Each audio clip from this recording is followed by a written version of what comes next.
मैं पंडित अमरनाथ तिवारी कथाकार आप सबको हार्दिक प्रणाम करता हूँ। आज मैं एक दृष्टांत सुनाने जा रहा हूँ, नई चीज, ध्यान से सुनिए। एक पति पत्नी, ब्राह्मण ब्राह्मणी और बच्चे थे। तो पंडित जी भोजन बहुत करते थे।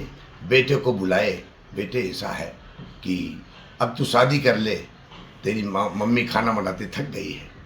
तो बेटा कह रहा है ठीक है, कहाँ की लड़की चाहिए? कहे बम्बई वाली चाहिए। तो लेकिन पत्नी बोली, उसकी माँ बोली गांव वाली शादी कर दे तो अच्छा रहेगा। तो पंडित जी से पूछे कैसी लड़की? कहें गांव वाली हो या शहर वाली हो, हमका तो तीनों मीटिंग भोजन चाहिए, भोजन चाहिए। अंत में पंडित जी बोले ठीक है, जब शादी करेगा तब मैं आऊँगा। पंडित जी चले गए एक आश्रम में। आश्रम में चले गए तो वहाँ बोले भाई क्या आता आपको? कहें आपकी ड्यूटी मैं दे रहा हूँ। क्या आता है? कहें भगवान का नाम लूँगा। गेट पे ड्यूटी लग गई, भगवान का नाम लेने लगे। अंत भोजन मिलता गया। एक दिन महीने में 2 एकादशी आता है। तो पहला जब एकादशी आया तो देख रहे हैं कहीं बर्तन खटखट की आवाज़ नहीं आ रही है। तो कह रहे क्या बात है व्यवस्थापक से, आज भोजन नहीं बन रहा है? कहे नहीं आज एकादशी आ रही। कहे मैं खाना नहीं खाऊंगा तो मैं मर जाऊंगा। कहे ऐसा है पंडित जी, 2 सीधा ले लीजिए और नदी के किनारे जाके बना के खा लीजिए, किसी को पता नहीं चलेगा।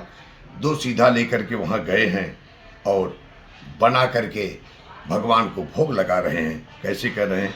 मेरे राम आइए आइए, प्रभु राम आइए, भोजन का भोग लगाइए। तब तक राम जी सीता जी आ गए। तो देख करके बोला कि साथ में कौन? कहे मेरी पत्नी है। अच्छा अच्छा।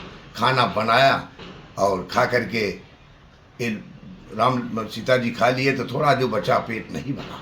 तब तक कह रहा है नहीं, अब की मैं एकादशी जब हुआ दूसरा एकादशी 3 सीधा मांग के ले गए और भोजन बनाए। फिर याद करने लगे मेरे राम आइए आइए, प्रभु राम आइए, भोजन का भोग लगाइए। तब तक राम सीता जी लक्ष्मण आ गए। कहे तीसरा कौन? कहे मेरे साथ में रहता मेरा भाई। फिर भी आधा पेट भोजन मेरा। तब तक सोचा कि ये तो जाकर के 5 सीधा लेके आया। व्यवस्थापक सोचा कि कहीं ये सीधा बेच तो नहीं रहा है ले जा करके। व्यवस्थापक भी साथ में आया तो सोचे पंडित जी इस बार मैं भोजन बनाऊंगा नहीं। 5 सीधा मंगाए और ला के रख दिए और भगवान को आह्वान करने लगे, मेरे राम जी आइए आइए, प्रभु आइए, भोजन का भोग लगाइए। अब साथ में राम लक्ष्मण सीता भरत शत्रुघ्न हनुमान सब आ गए। देख करके कह रहा है मैं जान रहा था, जानबूझ के भोजन नहीं मिला, भोजन मिलने वाला नहीं है। ये सब लोग तो आए, साथ में एक बंदरव लेके आई हैं, बंदरव साथ ले आई हैं। कहे अंत में सब लोग मिल करके भोजन बनाए। भोजन बनाने के बाद उधर से जो राशन लाते थे वो साथ में व्यवस्थापक आया था। वो देखा, अरे बाप, ये तो भगवान का दर्शन हो गया, मैं आज धन्य हो गया। सबका दर्शन किया और पंडित जी का दर्शन किया। पंडित जी मैं आज धन्य हो गया, जीवन में सभी का दर्शन हो गया। आपकी व्यवस्था मैं आश्रम में अच्छी तरह से करा देता हूँ। इन्हीं शब्दों के साथ मैं वाणी को विराम करता हूँ। जय श्री राम, जय श्री राम।